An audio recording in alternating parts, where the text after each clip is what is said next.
সম্পর্ক যিনি করিয়েছেন তিনি হলেন নবী বংশের উজ্জ্বল নক্ষত্র আল্লামা সাইয়্যিদুনা আবু বকর সিদ্দিক ফুরফুরাবি আল কুরাইশি রাহমাতুল্লাহ আলাইহি। জোরে বলুন সুবহানাল্লাহ। আজ তিনার বাগানে আমার মতো কোটি কোটি আলেম তৈরি হয়েছে, আলহামদুলিল্লাহ। আরো তিনার আওলাদ হাজারো আছে, আলহামদুলিল্লাহ। আল্লাহ দিক, আল্লাহ দিক। ওয়াজ নসিহত করছে, সব করছে, ঠিক আছে, কিন্তু আমাদের কেউ লিডার নয়, আমাদের কেউ ইমাম নয়, আমাদের কেউ মুজাদ্দিদ নয়, আমাদের কেউ রাহবান নয়, আমাদের কেউ উলিল আমর নয়, আমাদের কেউ আমির শরিয়াত নয়, আমাদের হলো মুজাদ্দিদুজ জামান দাদা হুজুর পীর কেবলা। নতুন করে একজনের হাতকে আমাদেরকে ধরতে হবে যদি হায়াতে থাকি, তিনি হলেন ইমাম মেহেদী আলাইহিস সালাম। তার আগে পর্যন্ত আর কেউ আমাদের উলিল আমর মুজাদ্দিদ রাহবার হতে মানতে, ইমাম মেহেদী সাল্লাম যখন আসবে তেনার হাত ধরতেই হবে, কারণ এটা দাদা হুজুরের তিনিও শিখিয়েছেন এবং আমার নবীর হাদিস, এটা আমার নবীর হুকুম, এটা। জোরে বলুন সুবহানাল্লাহ। তার আগে বিচখানে কত লোক আসবে আপনাকে তার পকেটে ভরার জন্য, আপনাকে তার ঝুলিতে ভিজাবার জন্য। খবরদার দাদা হুজুরকে ছেড়ে সরে যাবেন না, আব্বাসকেও ছেড়ে দেন, অসুবিধে নাই, কিন্তু হ্যাঁ দাদা হুজুরের খুন যখন আছে সমালোচনা করতে যাবেন না, এতে আপনার পীর খুশি হবে। কি দরকার, ছেড়ে দেন না, আসবেন না, যাবেন না। এই যে আপনারা এলেন, যদি না আসতেন আমার কিছু করার ছিল আপনাদের উপরে না, আপনাদের কিছু করার আছে আমার উপরে, মিটে গেল, দূরত্ব হয়ে গেল, মিটে গেল, ঠিক না বেটি? তাহলে তো আমিও বুঝবো কিছু মনে হয় আমার ভুল হচ্ছে, কিছু মনে হচ্ছে আমার ভুল হচ্ছে। সব ভাইয়ের কাছে যায়, আমার কাছে যাই না কেন? তখন আমি বুঝবো আমি দাদা হুজুর ছেড়ে দিয়ে দাদা হুজুরের দুশ্মনদের সঙ্গে উঠা বসা করছি, তাই দাদা হুজুরের মুরিদরা আমার থেকে মুখ ঘুরিয়ে দিয়েছে। তাহলে আমার জন্য একটা পরিবর্তনের সুযোগ হবে না, হবে না? কিন্তু তা না করে সেই আওলাদের বিরুদ্ধে যদি আপনি সমালোচনা করেন, মূলত সেই তো সিলসিলারই ক্ষতি হচ্ছে। সিলসিলাকে লোক ভুল বুঝবে, ঠিক না বেঠিক গো? তাই আমি আমার নজরে কয়েকটা ভাইকে দেখছি, আমার পীর ভাই, তারা মুরিদদের মধ্যেও হতে পারে বা আওলাদদের মধ্যেও হতে পারে, তারা একটু গুস্তাগে রাসূলদের সঙ্গে মিশে গেছে। যারা সাহাবা হুজুরদেরকে গালিগালাজ করেছে, যারা আমার নবীর শানে ছোট বড় কথা বলেছে, মিশে গেছে। তাহলে আমি কি তাদের বিরুদ্ধে বলবো? কথা বলেন না, আমি তাদের বিরুদ্ধে বলবো না। কি করব? আমি দোয়া চাইবো, আল্লাহ আমার ভাইগুলোকে হিদায়াত করেন, কাফের বক্তাদের থেকে ফিরিয়ে দেন। বলুন আমিন। আরো জোরে বলুন আল্লাহুম্মা আমিন। আপনাদের এটা করা উচিত হবে না, হবে না? কিন্তু আমি তাদের সঙ্গে মিশি না। কেন মিশি না? তাদেরকে বুঝতে দিই কেন মিশছি না। আপনাদেরও উচিত হবে না তাদের সঙ্গে মিশা। যখনই মিশবেন না তারাও ভাববে যে কেন মিশছে না, আর আপনারা সেই সব জায়গায় হই হই করছেন। তাহলে আমার ভুলটা আমি বুঝতেও পারছি না যে আমি ভুলটা করছিটা কি। আমি ভুলের ওপরেই বেরিয়ে যাচ্ছি, ভুলের ওপরে বেরিয়ে যে জাহান্নামের দিকে চলে যাচ্ছি। এটা কি আপনারা চাইবেন? কথা বলে মনে রাখবেন, কি মুফতি হন, কি মৌলানা হন, কি পীর হন, কি পীরজাদা হন, কি পীর সাহেব হন, কোরআনকে মনে রাখবেন। আল্লাহ পাক কোরআনে ওয়াদা করেছেন, বন্ধু এমন একটা লোককে আমি জান্নাতে যেতে দেব না যে কিনা আপনার দুশমনের সঙ্গে বন্ধুত্ব করেছে, উঠা বসা করেছে। শুনছেন? তাহলে কোন মুফতি, কোন মৌলানা আমার নবীকে আমাদের মতো বলবে, মরে গেছে বলবে, শাফাত করতে পারবে না বলবে, রাখাল বলবে, ভিখারির বাচ্চা বলবে, নাউজুবিল্লাহ, আরো কিনা কিনা নোংরা কথা বলছে না, বলে নাউজুবিল্লাহ, নাউজুবিল্লাহ। আর তুমি জবানার মুজাদ্দিদের আওলাদ হও, আর পীর হও, পীরজাদা হও, যে কোনো খানদানের হও, মুফতি হও, মৌলানা হও, তুমি যদি নাও বলে থাকো এরকম কথা, কিন্তু যে বলে তার সঙ্গেও যদি তুমি মেশো, কোরআন বলছে আল্লাহ তোমাকে জান্নাতে যেতে দেবে না, নবীর কাছে ওয়াদা করেছে। শুনছেন না? শোনেন? তাহলে তোমার উচিত হবে এরকম যদি কেউ নবীর সঙ্গে দুশ্মনী করে তার সঙ্গে মিশা। কথা বলো। আচ্ছা, আমি যদি এরকম ভুল করি তোমাদের উচিত হবে আমাকে বুঝানো, ঠিক না বেঠিক গো? না মাইকে আমার বিরুদ্ধে বলা? না, মাইকে বলা ঠিক হবে না। কেন? আমার বিরুদ্ধে মাইকে বলা মানে মূলত সিলসিলার মধ্যে একটা ফাটল তৈরি হয়। কেন? আমি এই বংশেরই একটা আওলাদ, তাই না? তাহলে উচিত হবে আমার জন্য বুঝা। কিন্তু আমি তোমার যদি বুঝতে না চাই, তাহলে উচিত হবে আমার থেকে দূরে গিয়ে দোয়া চাওয়া, যে আল্লাহ আমার ভাইকে হেদায়েত করেন, হেদায়েত করেন, হেদায়েত করেন। কিন্তু তা না করে তুমি যদি আমার সঙ্গে মেশো, তাহলে আমার ভুলটা আমি বুঝতে পারবো? কথা বলো গো, বুঝতে পারবো কি? বুঝতে পারবো না। সেই আমি ভুলের উপরেই থাকবো। আমার কথায় কি কষ্ট পেচ্ছেন নাকি? একটু হ্যাঁ কি না বলেন। আর কি কথা বেরোচ্ছে না আপনাদের? আমি জানি খুব কষ্ট হচ্ছে, কেন আমারও তো হচ্ছে, তাহলে আপনাদেরও হচ্ছে, ঠিক না? আল্লাহ আখেরি জামানা বাপ। আল্লাহ নবী জানালেন হাতের তালুতে আগুন রাখা থেকেও ইমান বাঁচানো বড় কষ্ট হবে। দাড়ি নেই, টুপি নেই, নামাজ নেই, রোজা নেই, তুমি কাবিরা গুনাহগার, কাফের তোমাকে কেউ বলতে পারবে না। যদি তুমি তওবা করে নামাজি হয়ে যাও, রোজাদার হয়ে যাও, দাড়িওয়ালা হয়ে যাও, আল্লাহ চাইলে তোমাকে তওবাকে কবুল করে বেগুনাহ করে জান্নাতি বানাইয়ে দিতে পারে। কিন্তু মনে রাখবে, দাঁড়িয়ে আছে, নামাজ আছে, রোজা আছে, হজ আছে, কোরআন শিক্ষা, হাদিস শিক্ষা, মসজিদ মাদ্রাসা সবই বানিয়েছো, কিন্তু আমার রাসূল পাক সাল্লাল্লাহু আলাইহি ওয়াসাল্লাম তো অনেক বড় ব্যাপার। নবী পাকের কদমে যে জুতা লাগতো, ওই জুতা মোবারককেও যদি তুমি অবজ্ঞা করো, তুমি জাহান্নামে ঢুকবে, আর কোনোদিন বেরোবে না। কারণ আল্লাহ সবকিছু করেছেন তিনার বন্ধুর জন্য।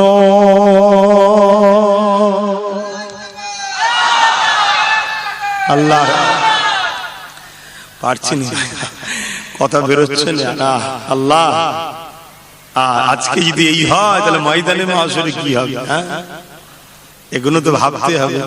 এই জন্যই তো আল্লাহ আমাদেরকে ভাবাচ্ছে। আমার তোমার যদি এই হয়, তাহলে সারা বছর যে গরিব বাচ্চাগুলো খেতে পাই না, হ্যাঁ, ভালো মন্দ পাই না, কখনো কখনো একটু পাচ্ছে, তাদের কি হচ্ছে বলো তো? তাহলে যাকাতটা ঠিকভাবে দেওয়া দরকার আছে না নাই? দেয়, তাহলে বলো খোদার মারতে হবে। এই জন্যই তো রোজা। তো যাক ভাব, আমি আর কথা বাড়াচ্ছি না। আমার মুজাদ্দেদ জামানের একটা ছোট্ট ওয়াকিয়া আপনাদেরকে শোনাবো, ঘটনা, জীবনী শুনবেন। কি গো, একটু খুশি মনে হাত তুলে বলেন মাশাআল্লাহ। দাদা হুজুর রাহমাতুল্লাহ আলাইহি, তিনি আমার নবীকে বড় ভালোবাসতেন। ভালোবাসেন বলেই তো আল্লাহ মুজাদ্দেদ করেছে, যে আবু বকর ভালোবাসবে তাই তো মুজাদ্দেদ। নবীর প্রেমিক যদি না হয়, সে কখনো কোনো বিলায়েত পেতে, জোরে বলুন, পারে না। যদি সাজে, বড় হযরত, বড় আল্লামা সাজে, জানতে হবে বেকার, ভণ্ড। যদি নবীর প্রেম থাকে, ওকে সাজতে লাগবে না, দুনিয়াকে আল্লাহর পিছনে দাঁড় করিয়ে দেবে। লোকও ভাবতে পারবে না যে আমি ভালোবাসছি কেন, এর মধ্যে তো কিছুই নেই। না, ওর মধ্যে কিছু নেই তো কি হয়েছে? ওর মধ্যে সবার মূল যিনি মুহাম্মদ রাসূল তো আছে। জোরে বলুন সুবহানাল্লাহ। আচ্ছা, নবীর হন, নবীর হন, আল্লাহ সব বাজারে, সব জায়গাতে তোমাকে হিরো বানিয়ে দেবে। তুমি কারবার জগতে বড় হতে চাও, তাও নবীর হও। রাজনীতির জগতে বড় হতে চাও, তাও নবীর হও। ইলমের জগতে বড় হতে চাও, তাও নবীর হও। কোথায় বলবো, বাপ মা হিসাবে, বাপ হিসাবে ভালো বাপ হতে চাও, তাও নবীর হও। মানে নবীকে ফলো করো, নবীর হুকুম অনুযায়ী চলো, নবীকে প্রিয়ার করো, দেখবে তোমাকে আল্লাহ সব জগতে বড় করবে। আহা, আমার মুজাদ্দেদ জামান, তিনি ছিলেন সর্বদিকের বাদশাহ। জোরে বলুন সুবহানাল্লাহ। বিশেষ করে তাসাউফ জগতে তিনি তো বাদশাহ ছিলেন, এবং দুনিয়ায় ইলমে জাহিরি, ইলমে মারিফাত, পুরুষদের শিক্ষা, নারীদের শিক্ষা, সব জায়গাতে তিনার ইলমের সাগর আল্লাহ তিনাকে বানিয়েছিলেন। জোরে বলুন সুবহানাল্লাহ। আর তিনার হাতে তৈরি করা এক একটা ছাত্র, যেমন মেজ হুজুর পীর কেবলা আবু জাফর সিদ্দিকী আল কুরাইশি, তিনি আরেকটা সাগর ছিলেন। বসিরহাটের বড় মাওলানা আরেক ইলমের দরিয়া সাগর ছিলেন। আর নিসারউদ্দিন সাহেব, এভাবে এক একজন এক একটা সাগর আল্লাহ তৈরি করেছেন। জোরে বলুন সুবহানাল্লাহ। তো ভাই আমার মুজাদ্দিদ জামান, তিনি আমার নবীকে বড় ভালোবাসতেন, প্যার করতেন। ভাই খাদেম ভাইরা যদি আরো থাকে দেন না, আমার ভাইদের ঘরে দেন না, কিন্তু নষ্ট না হয়। কেন নষ্ট না হয়? এমনি তো ফল নষ্ট করতে নাই, আবার এটা হলো ইফতার, এর গুরুত্ব বেশি না কম? জোরে বলুন, বিশাল নিয়ামত। আপনি জানেন খালি পেটে অন্য সময় ফলকে একবার দেখবেন তো কি হয়, একবার ট্রাই করে দেখবেন। সারা ফজর থেকে বন্ধ করে মাগরিবের সময়, অন্য সময় রোজা না রেখে এমনি ফল খেয়ে দেখবেন তো একবার কি হয়। মাথা ঘুরে পড়ে যাবেন, এত শরীর অন্যদিকে চলে যাবে। কিন্তু আমরা রোজা খুলে রোজার মাসটা কিভাবে খাই বলেন? কেন হয় না? ওটা বরকত আছে। এসেই বললাম না, ইলমে জাহিরিতে পাওয়া যাবে না, সব এ চোখে দেখা যায় না, ইলমে মারিফাত তৈরি করতে হয়। তো দাদা হুজুর পীর কেবলা রাহমাতুল্লাহ আলাইহি, টাইম আছে একটু বলি নাকি? কতক্ষণ আছে? তোরা কি ওয়াজ কর না, আমি দোয়া করে দেব, করে আসছি। আরে বাবা, এখনো 25 মিনিট বলছে। আল্লাহু আকবার। ওহো,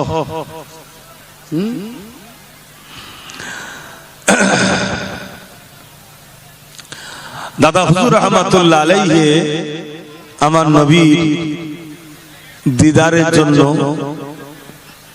কাঁদতে শুরু করলেন আল্লাহর কাছে। আল্লাহ, আমি তো আপনার হাবিবকে ভালোবাসি, আপনার হাবিবের দিদারটা নসিব করে দেন আল্লাহ। বলুন সুবহানাল্লাহ। রাত আসে দিন যায়, দিন আসে রাত যায়, দরুদ পড়ে আর কাঁদে, ফরজ নামাজ আদায় করে, ওয়াজিব নামাজ আদায় করে, সুন্নতে মুআক্কাদা আদায় করে, নফল পড়ে, তাহাজ্জুদ পড়ে, বাকি সময় শুধু দরুদই পড়ে। খাওয়া দাওয়া সব বন্ধ হয়ে গেছে, দরুদ পড়ছে। কয়েকটা দিন যাবার পর হুজুরের শরীর দুর্বল হয়ে গেছে। যেমন আমাদের রোজার মাসে দেখবেন শরীরকে আল্লাহ সলিড করতে হয়। বলুন সুবহানাল্লাহ। দুর্বল হয় আমি বলবো না, শরীরটাকে সলিড তৈরি করে, ঠিক না বেঠিক?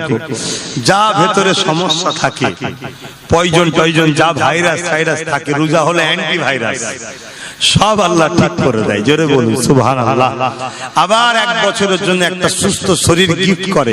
লিভার থেকে শুরু করে, হার্ট থেকে শুরু করে, কিডনি থেকে শুরু করে, পাকস্থলী থেকে শুরু করে সব রিপেয়ার হয়। যাও আবার 1 বছরের জন্য আবার খাও, আবার ড্যামেজ হয়, আবার রোজা আসে, আবার রোজা রাখবো, ইনশাআল্লাহ আবার শরীরকে আপডেট হয়ে যায়। জোরে বলুন সুবহানাল্লাহ। দাদা হুজুর রাহমাতুল্লাহ আলাইহি তিনি একটা জায়গায় একটা হেলান দিয়ে আর চোখটা বন্ধ হয়েছে। ক্লান্ত শরীরে দেখবেন মানুষ ঘুমিয়ে পড়ে, তো চোখটা বন্ধ হয়ে গেছে। হুজুরের যখন চোখটা বন্ধ হয়েছে, সঙ্গে সঙ্গে আল্লাহ নবীর দিদার হচ্ছে। জোরে বলুন সুবহানাল্লাহ। হে দাদা হুজুরের পাগলরা বলো না সুবহানাল্লাহ, আরো জোরে বলুন না সুবহানাল্লাহ। আমি আবার বলছি, জুড়ে থাকো। যদি কেউ তোমাকে সিলসিলা থেকে সরাতে চায়, তার মুখের কথাই তুমি বিশ্বাস করে সরবে, তাই তো নাকি? যদি কেউ বলে তোমার তো কোরআন হাদিস পড়ার ক্ষমতা নেই, কারো কথা শুনতে হবে, তো আমি তোমাকে চ্যালেঞ্জ দিচ্ছি, দাদা হুজুরকে ছেড়ে যেও না। শুনছো? যদি কেউ তোমাকে বুঝায় কোরআন হাদিস দ্বারা, তাকে সঙ্গে আমাকে বসাও, তার সঙ্গে আমাকে বসাও। যদি সে বসিয়ে প্রমাণ করতে পারে দাদা হুজুরের কোনো একটা কাজ দ্বীন ইসলামের বিরুদ্ধে, আমরা তখন তার সাথে মিশবো। তুমি আম মানুষ কি বলছো? আর আমি চ্যালেঞ্জ দিচ্ছি, যে বসবে সে যদি সত্যি আল্লাহকে ভয় করে, বসার পরে সেও দাদা হুজুরের হবে। জোরে বলুন সুবহানাল্লাহ, আরো জোরে বলুন সুবহানাল্লাহ। কারণ এই বাংলার মানুষ ইসলাম জানতো না বাপ। আমার দাদা হুজুরের ওসিলায় তিনার ওসিয়তনামা বাড়ি বাড়ি রাখবে। আহা, আমার দাদা হুজুর রাহমাতুল্লাহ আলাইহির সঙ্গে আমার নবী পাকের দিদার হতে লেগেছে। আল্লাহ নবী বলতে লেগেছে, আবু বকর আপনি আমাকে এত মহব্বত করেন, ভালোবাসেন, খাওয়া দাওয়া বন্ধ করে দিয়ে দিন রাত আমি রাসূলুল্লাহ আমার দিদারের জন্য দুরূদ শরীফ পড়তে লেগেছে। আবু বকর এতই যখন মহব্বত করেন তাহলে আমার রওজা মুবারকে কেন আসেন না? আল্লাহ নবী যখন কথা বললেন, আমার আপনার মুর্শিদ কিবলা বললেন, হুজুর আপনি দোয়া করেন আল্লাহ যেন আমাকে যাবার তৌফিক দেয়। আল্লাহ নবী বললেন, হে বাবা আবু বকর, হে আমার আওলাদ, হে আবু বকর, আমি রাসূলুল্লাহ দোয়া করি তুমি নিয়ত করে নাও আল্লাহ তোমাকে কাবা দেখাবে, আমার রওজায় হাজিরি দিয়াবে। এই যুবকেরা নিয়ত করে নিলেন। যখন এই নিয়তটা করলো, পরের দিনে যখন খলিফাদের সামনে বললো, ওখানে বড় হুজুর কাইয়ুমুজ্জামান ছিলেন, আরো খলিফা হুজুররা ছিলেন, বসিরহাটের বড় মাওলানা সাহেব ছিলেন। তিনারাও বলতে লাগলেন, হুজুর আমরাও নিয়ত করছি আপনার সাথে আল্লাহর কাবা নবীর রওজা জিয়ারতে যাব।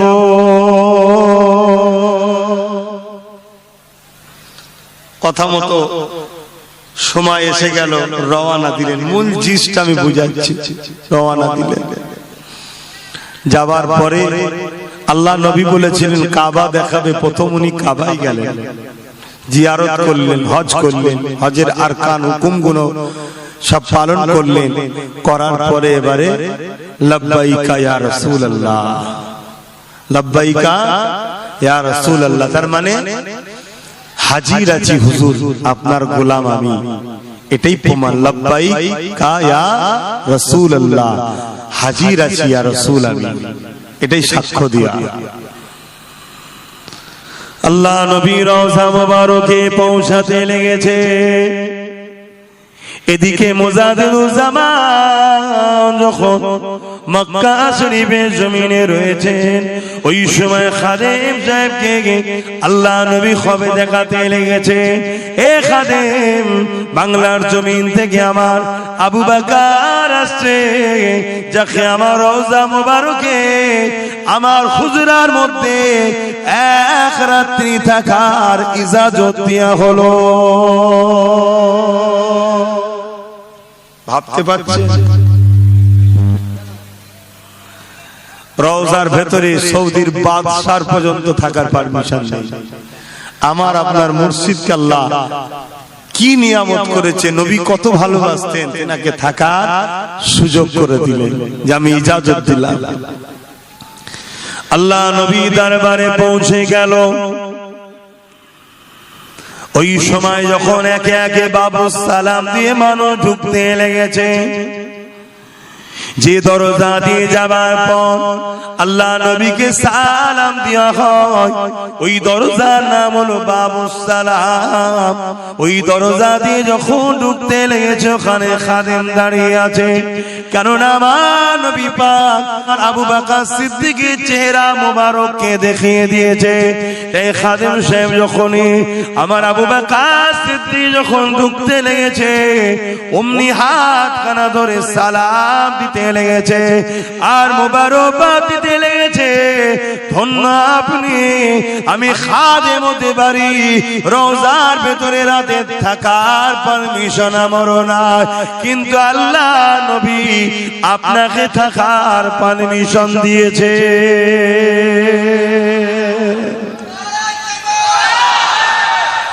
আল্লাহু আকবার। দাদা হুজুর রহমাতুল্লাহ আলাইহি, হুজুরের হুজরা মোবারক, যেটা আম্মাজান আয়েশা হুজুরের ঘর, আমার নবী পাক আম্মাজান আয়েশা হুজুরকে নিয়ে ওখানে থাকতেন।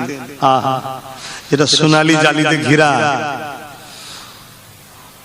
ওর ভেতরে যখন ঢুকছে, দাদা হুজুর কি একা ঢুকেছিলেন না সাথে বসিরহাটের মৌলানাও ছিল, বড় হুজুর ছিলেন, আরো কয়েকজন খলিফা হুজুররা ছিলেন, না একাকী ছিলেন? কথা বলে কেন রসুল তো দাদা হুজুরকে ইজাজত দিলেন, তাহলে সবাই গেল কি করে? কি বুঝছেন? ইমামের পিছনে থাকলে যেমন মুক্তাদির নামাজ হয়ে যায়, ঠিক ঠিক কিয়ামতের দিনও ইমাম দুই ধরনের, একটা ইমামে কুবরা, একটা ইমামে সুগরা। মসজিদের ইমাম হচ্ছে ইমামে সুগরা, ইমামে কুবরা হলো যারা দ্বীনের মেসেজ দিবার জন্য আসে। জোরে বলুন সুবহানাল্লাহ। তাদের সাথে যদি আমরা দুনিয়ায় জুড়ে থাকি, যেমন রবির রওজা মুবারকে ঢুকছে, আপনার আকীদা কি জানি না, আহলে সুন্নাত ওয়াল জামাতের আকীদা আমার কথা, মানে আমারও আকীদা, আমি আহলে মানি এটাকে। আমার নবীর রওজা মুবারক যেটা হুজুরের জিসম লেগে আছে, ওটা জান্নাত তো দূরের কথা, আল্লাহর আরশের থেকেও দামি বেশি। জোরে বলুন সুবহানাল্লাহ। ওখানে যদি আবু বকর সিদ্দিকের পিছনে থাকার জন্য বাকিগুলো ঢুকতে পারে ইজাজত না পেও, একজনের পারমিশনের কার্ডে, যেটা বুঝবেন আপনারা, তাহলে আমরা যদি দাদা হুজুরের সঙ্গে ধরে থাকতে পারি, আল্লাহ জান্নাতে আশা রাখা যেতে পারে না? পারে না। কেন কিয়ামতের দিনে আল্লাহ পাকের নবী বলে যায়নি যে আমার আল্লাহ পিয়ারা বান্দাদের ওসিলায় লাখো লাখো গুনাহগারদের ঘরে জান্নাতি করবে। জোরে বলুন সুবহানাল্লাহ। খোদ রাসূল নিজে বলেছে আমি শাফাআত করব। কাদেরকে? আল্লাহর ওলিদেরকে। আর ওলিদের আবার শাফাআত করবে কেন? ওলিরা তো শাফাআত করবে আমার নবীর পক্ষ থেকে, নবীর কোটা থেকে, নবীর পক্ষে দাঁড়িয়ে নবীর খাস গোলামরাও নবীর উম্মতদের শাফাআত করবে। জোরে বলুন সুবহানাল্লাহ। যেমন ওয়াইস কারনির কাছে জুব্বা পাঠিয়ে শাফাআত চেয়েছিল, জানেন না? এই ওয়াজ জানেন তো নাকি? সব শুনেন তো? তাহলে আমার নবী শাফাআত করবে কাদেরকে? আল্লাহর নবী বলছেন আমার শাফাআত হলো আমার গুনাহগার উম্মতদের জন্য। জোরে বলুন সুবহানাল্লাহ। যে আল্লাহর ওলি, তার তো শাফাআতের প্রয়োজন আছে নাকি? কথা বলে। তিনি তো আল্লাহর পেয়ারা হয়েছে, তিনাকে আল্লাহ পাওয়ার দেবে কিয়ামতের দিনে। তুমি বলো তোমার কথাতেও, তোমার কোটাতেও অনেককে জান্নাতে দেওয়া হবে। জোরে বলুন সুবহানাল্লাহ।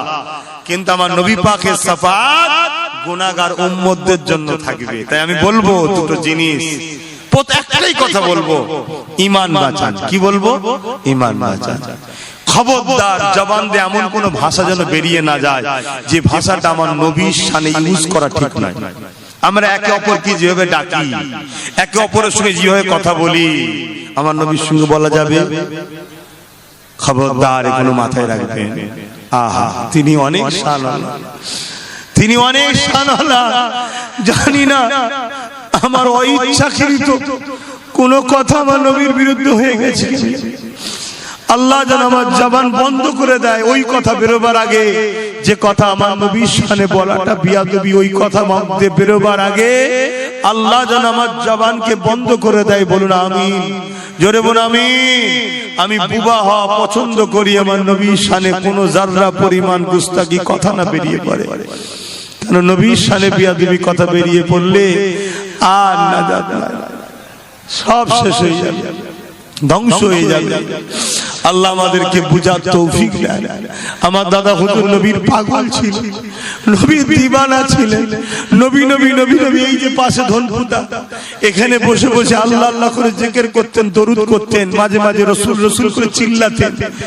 এলাকার লোকেরা সব অবাক হয়ে যেত।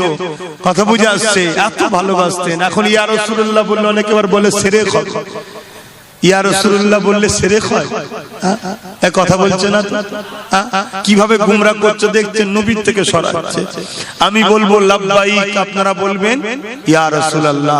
হাত তুলে সাক্ষী দেবেন তো যে আমরা হাজির আছি।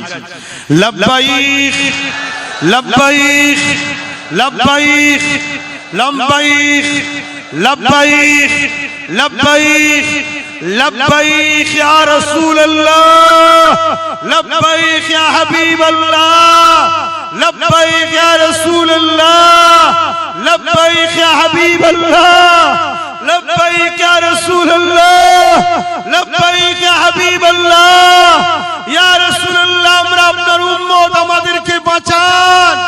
দুনিয়া আমাদেরকে মিটাতে চাইছে, আপনি আপনার খাস রহমত দ্বারা আমাদেরকে বাঁচান।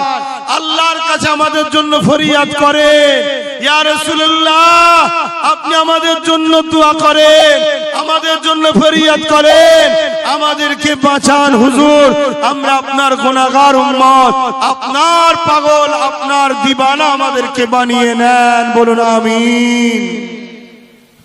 এই যে ইয়া রাসূলুল্লাহ বাঁচান শিরক হয়ে গেল নাকি?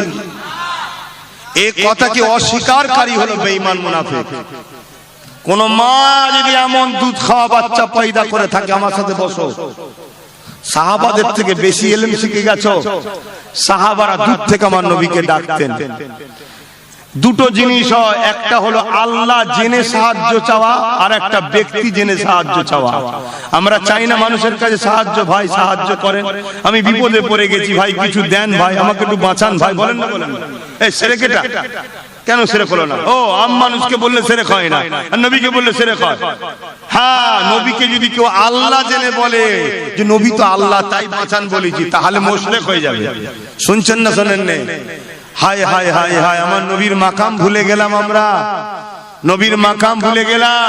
সাহাবারা নবীর কাছে জান্নাত চাইতো। শুনে রেখে দাও, কাব বিন রাবিয়া, কত মিনিট আছে দাঁড়ান, এই হাদিসটা বলে দিই, শুনে রেখে দেন, না আবার আপনাদের মনে সন্দেহ হচ্ছে নাকি? হ্যাঁ, হাই রে হাই রে, বড় বড় সব নামাজি বেরিয়েছে, মসজিদ ভর্তি। আল্লাহ নবী বলে চাকরি জামানায় মসজিদ ভর্তি নামাজি থাকবে, একটা ইমানদার থাকবে না। এই কারণ নবীর কথা, মসজিদ ভর্তি নামাজি থাকবে, সব বেঈমান, একটা ইমানদার থাকবে না। কেন? তাদের দিলে নবী নেই। খুব দুঃখ, খুব দুঃখ। কাব বিন রাবিয়া আমার নবীর খাদেম ছিলেন, নবীর খাদেম, নবীর খেদমত করতেন, নবীর কাজ কাম করে দিতেন। একদিন আল্লাহর নবী বললেন, কাব বিন রাবিয়া দীর্ঘদিন তুমি আমার খেদমত করছো, কোনোদিন কিছু চাও না, বলো কি চাই তোমার। একদিন খুশিতে নবী বলেছে কি চাও বলো। আর কাব বিন রাবিয়া আমাদের মতো ছিল না, তিনি সাহাবী ছিলেন, তিনি জানেন চাইতে বলছেটা কি, আমরা তো চিনি না। তিনি জানেন কে চাইতে বলেছে, তাই চাওয়ার মতো চেয়েছে। কি চেয়েছে? হুজুর আমি আপনার কাছে জান্নাতে আপনার চাকর হয়ে থাকতে চাই, এটাই চাই। জোরে বলুন সুবহানাল্লাহ।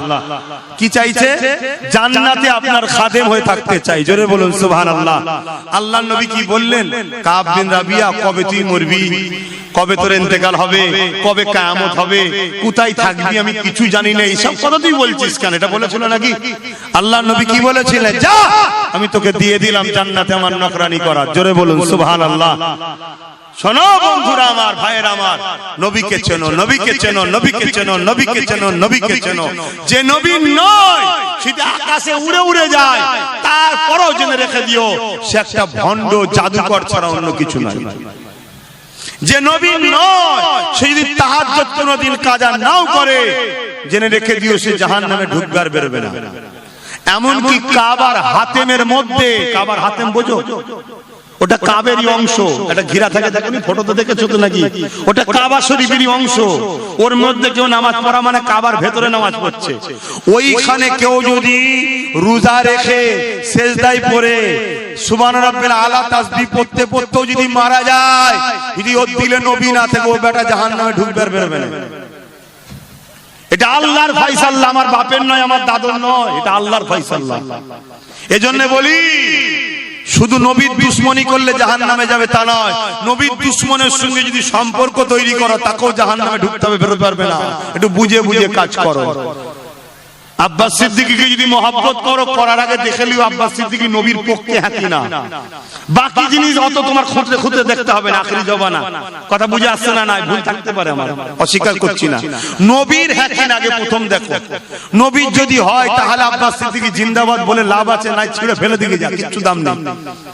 এটা সবার ক্ষেত্রে ঠিক করে নাও, শুধু আমার ক্ষেত্রে না। যে কোনো মুফতি হোক, যে কোনো মাওলানা হোক, যে কোনো পীর সাহেব হোক, যে কোনো বক্তা হোক, তার কাছে গেলে এতে তোমাকে কতটা নবীর সাথে জুড়তে চাই একটু দেখো, কতটা নবীর সঙ্গে জুড়তে চাই দেখো।